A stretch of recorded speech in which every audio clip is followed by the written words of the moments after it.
Welcome to Team Mediators. My name's Gary Spencer, and that's the sound of the transfer window closing shut. Well, how was it? How was it for us? What do you think? What do you think about Mateta and his sulking and his brooding and his Instagram posts? And what do you think of Strand Larsen? Do you think he's a good player? Do you think he's worth the money? It's a lot of money. Was it 43 plus add-ons? That's going to be a lot of dough for Strand Larsen. But if he can recapture some of that form that he found last season, he could be a little bit of a surprise and do a good job for us. I thought we played very well.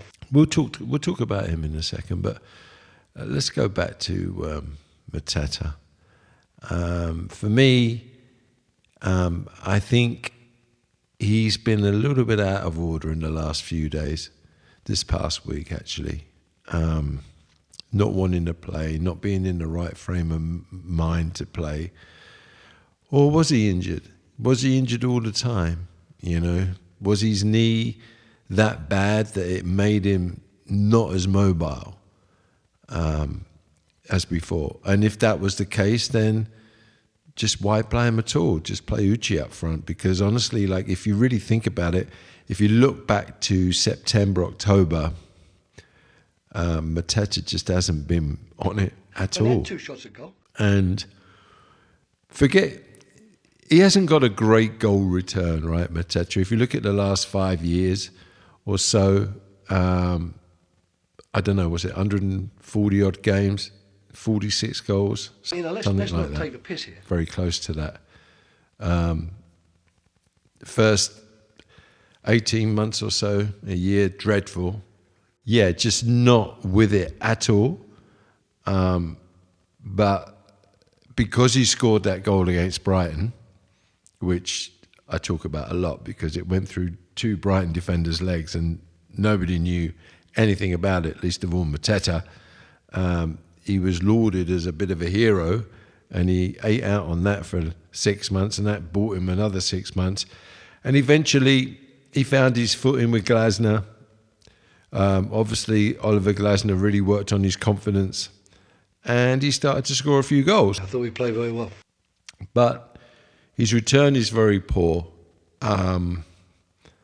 It's not Shearer-like, is it, by any standards? And, you know, when a player comes in like that and has the type of career he's had at Palace, which is really, when you boil it down to it, a good season. He's had one really good season with us, and he's behaving how he's behaving. Yeah, I can't swallow that at all, really. Let's not take the piss here. For me, to get 30 million quid for him would have been fantastic. Now it seems he's probably never going to play for Palace again. He's probably going to go and have some knee surgery, and by the time he's recovered, well, maybe a team will come in for him. If a team doesn't come in for him, then we're going to be stuck with him. Because one thing about being injured, you're going to have to play again to prove your fitness and to see if you've still got it. But what would be our starting point to see if you still got it? Would it be the Mateta that we had a year ago, or just before? I don't know. The 3 or 4 months before that Millwall game where he got a bash on the head, because also after he got that bash on the head, he didn't play well again until up around the cup final. That's when he started to be better again. But up until that point around there, he wasn't the same player either. Great thing about Mateta when he's on it, or when he fancies it, is that he can make himself busy up top, hold it up, and just get it out to our wide players, and then we can spin it into the box. I thought we played very well. He was really good at that. I mean, if you think about our game, that is our game, right? We get it at the back, we knock it into the midfield, they try and get it forward as quickly as possible. The front players hold it up, spin it out to the flanks, and then we get it in the box when it either hits the first man or the second man. And that's how we play. And, you know, maybe teams have worked us out. Maybe that's part of it as well. But Mateta's definitely been off it, and if we could have got 30 million quid for him, I'd have been very happy. Strand Larsen, well, he's a big lump up there, and if he's just mobile, and if he can hold the ball up, like I've been saying, and just enough so he's joined by the midfield, and we can get in our patterns of play, then yeah, fantastic. He'll be a good signing for us. And I'm sure he'll pick up a goal or two. Listen, it can't be any worse than what we've got, right? Because we've been dreadful. Funnily enough, against Forest on Sunday, I felt that we showed a little bit more composure in front of goal. I thought we played very well. I mean, Hughes had one chance where he ballooned over the top, but he had a couple of other chances before then where he tried to side foot it into the goal. And I thought, oh, we look a little bit calmer in front of goal today. We look like we're going to make the right decisions. I wasn't surprised we didn't win up there because I thought we was going to get hammered up there personally. So to get a draw from there, for me, was a good starting point, albeit against 10 men. But sometimes you can't guarantee against 10 men. As we've seen before this season, teams have won with 10 men. So I felt that every game's tough for us at the moment. And for us just to get a point up there was good enough. We'll take it. We'll move on. And hopefully that's a turning point for us, because as each week goes by, more players come back from injury and we're going to get stronger. We have to get stronger. What I would say is there's a lot of Palace fans out there which are kind of expecting us to do well in the Europa Conference League. And let's just drop that out of our minds. We've really struggled in the competition as it is. We have to qualify to get into the last 16. And I don't know if that's going to happen. And I really can't see us winning it. I can't see us getting even close to winning it. I've said for years that our club is not the type of club to compete in Europe. We don't have the depth. I think that's been proven. So let's just talk about our performance. It's very, very difficult to keep your first 11 fit. Either they're going to get physically tired or mentally tired, and we've got both. And yeah, you know, Crystal Palace, our business model is really just to stay in the division. It must have broke the boards' hearts this past week to spend that money on Strand Larsen and get nothing back with Mateta.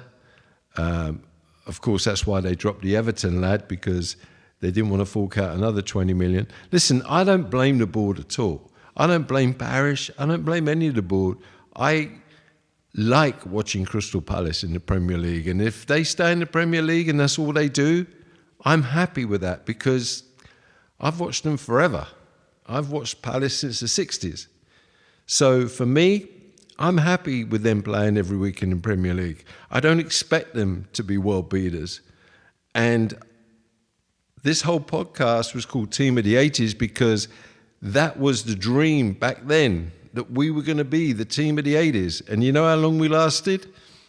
Probably lasted about 8 months. We had 8 months in the sun between 79 and 80 where we were pretty special. But that was it. The team broke up and then we became same old Crystal Palace. And that's where we are now. So let's be thankful for what we got. Let's enjoy watching the team, and let's not just build our expectations up too high. Thinking about Glasner, how Glasner's been, I feel he could give us more. I get it, he's had injuries and we've had to sell players, but I still feel we have enough talent out there and enough ability to win a football match. And we haven't won one for a long time. So I know that he's probably got his head somewhere else, but I think he could have given us more. And again, thinking about the board and Parish, just remember that it's the very same board that appointed Glasner and the very same board that won the FA Cup. Only had 2 shots a and goal. the Charity Shield, and brought in Dougie Friedman. It's just that, you know, when things are bad, you tend to point your fingers everywhere. And I think Steve Parish has done a really good job of running Crystal Palace Football Club. Pragmatic, yes, he is. But like I say, as long as they stay in the division, he's happy with that. So let's just try and get behind the team. Hope for the best with Strand Larsen. He's young, he's 25, right? And let's just see what we can do. Pino's Pino. Will Pino play when Daichi's back? I doubt it. Sar's looking okay. You know, Sar's sorry. He gives us a lot. I thought his penalty on Sunday was excellent. It was a pressure penalty for him because, like I say, everybody's confidence is so low in the club, and I thought he handled it very well. And I was happy with the back line as well. We got 2 warriors back there in Richards and Lacroix. I particularly like Lacroix. I think he's a very sound player. I just had a thought in my head about the Dean Henderson interview where he said everybody knows what the problem is, but we can't talk about it. I think everybody's making a bit of a drama about that comment. Because I just think that they probably identified the problem, and it's just best that it's kept between the team. It doesn't mean about any one individual, I don't think. I mean, if you think about it, we've got a multitude of problems, so he could have been talking about anything. So that's it from me this week. Please keep listening, liking, commenting, and subscribing. I'm on YouTube, Instagram, TikTok, all the usual suspects. And I'll see you next week. And I think, all in all, we got through that transfer window very good. So thanks again for listening, and I'll speak to you soon. Bye-bye.